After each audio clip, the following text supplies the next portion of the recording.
Baik teman-teman, balik lagi ke channel saya. Nah, di sini kita sudah terlihat mengenai turbocharger yang 1 unit fuel AC ya. Di sini terlihat.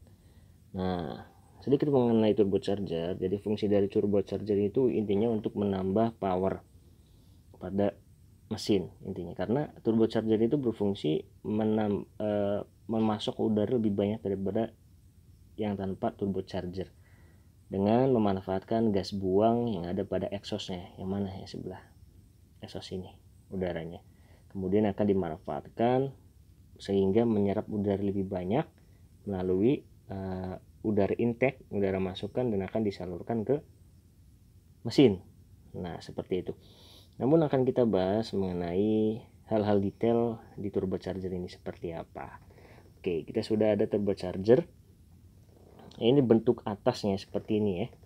Ini bentuk atas, lihat kalau dari samping seperti ini untuk turbocharger yang besar, khususnya kendaraan yang komersil. Kalau yang passenger sih nggak sebesar ini, tangan saya aja gede seperti ini, seperti itu. Oke, ada dua bagian di turbocharger ini. Yang pertama itu bagian intake, warnanya yang terang, bagian exhaust warna yang gelap. Ini kalau misalkan kan turbocharger udah dipakai, ini sangat gelap sekali nih, beda. Jadi ada dua sisi, terang dan gelap. Kemudian ada sisi tengahnya. Nah, kita akan bahas satu dulu. Di sini sisi terang itu adalah bagian intake, udara yang akan masuk. Dari mana? Dari sini bawa udara masuk, kemudian disedot oleh turbin yang ada di samping ini. Nah, ada turbin kan. Kemudian akan disalurkan ke bahan bakar, ke ruang bakar di mesin. Kemudian yang exhaustnya sebenarnya pergerakan pertama kali itu turbocharger itu berawal dari exhaust. Intinya dia itu memanfaatkan gas buang ke exhaust ini. Gas buang tersebut akan melewati si turbin exhaust. Nah, di sini ada turbin, ya kan? Turbin exhaust ini akan memanfaatkan gas buang, kemudian dia akan berputar karena turbin antara intake sama exhaust ini satu shaft, jadi terhubung. Maka selagi putaran si exhaust kencang, maka dia juga akan kencang. Sama, kecepatannya 200, ini 200 juga, seperti itu. Jadi ada exhaust masuk, ini juga akan berputar dan akan semakin banyak menyedot udara yang akan masuk ke ruang bakar. Itu sistem kerja dari turbocharger. Namun di situ juga turbocharger mempunyai pelumasan yang sangat penting sekali. Gimana pelumasannya? Berada di tengah-tengah shaft dari turbinnya itu. Jadi di tengah itu ada turbin, kanan kiri ya di turbinnya. Turbin itu adalah apa ya, kayak gigi putar lah ya. Kemudian tengahnya ada shaft. Shaft itu akan dilumasi oleh oli mesin dari atas ke bawah sini. Kadang sering sekali kejadian bahwasanya turbo itu bocor atau rembes si oli mesinnya. Kenapa? Biasanya di sini nih, atau rembes dari atas sini, netes atau rembes.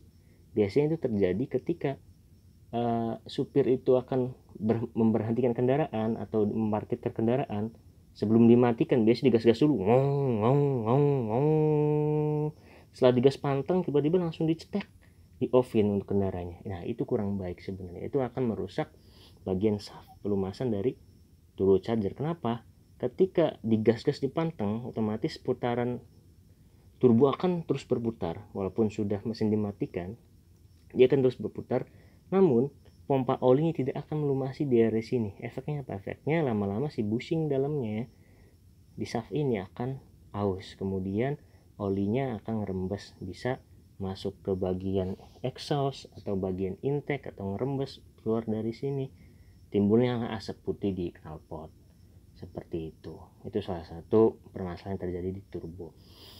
Di sini juga ada satu lagi yang paling hal penting, itu adalah aktuator safety pada si turbocharger. Setiap mesin itu mempunyai kapasitas tekanan atau tenaga yang sudah disetting. Ketika sudah berlebihan tenaga tersebut, maka dia pun akan mempunyai sistem safety-nya untuk kembali lagi ke standarnya. Yang di sini namanya itu, kalau di turbocharger itu ada namanya aktuator. Jadi kerjanya gini. Ketika ada udara masuk dari sini, exhaust, turbin berputar.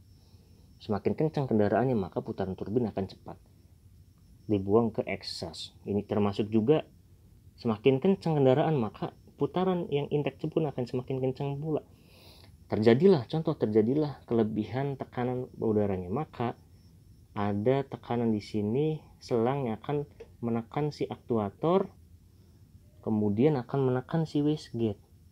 Nah, ketika menekan si wastegate, di situ ada katup yang akan ngebuka. Jadi si udara itu dia akan semuanya masuk ke turbin.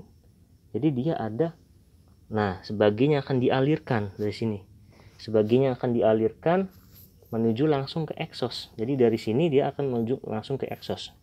Nah di sini misalnya bawah ada di sini kan. Nah dia akan menuju ke alirkan. Loh itu tuh kecil. Lubang ini ada wastegate-nya, ada katupnya. Ketika tekanan berlebih akan mengalirkan ke exhaust langsung ya, nggak lewat turbin lagi. Efeknya apa? Efeknya putaran turbinnya pun akan berkurang, termasuk juga yang di intake. Maka sedotan dari intake pun akan berkurang dan menyebabkan kestabilan pada tekanan tersebut. Oke, seperti itu penjelasan mengenai turbocharger secara detail. Langsung ke komponennya. Silakan teman-teman yang mau berkomentar, silakan di komen bawah saja.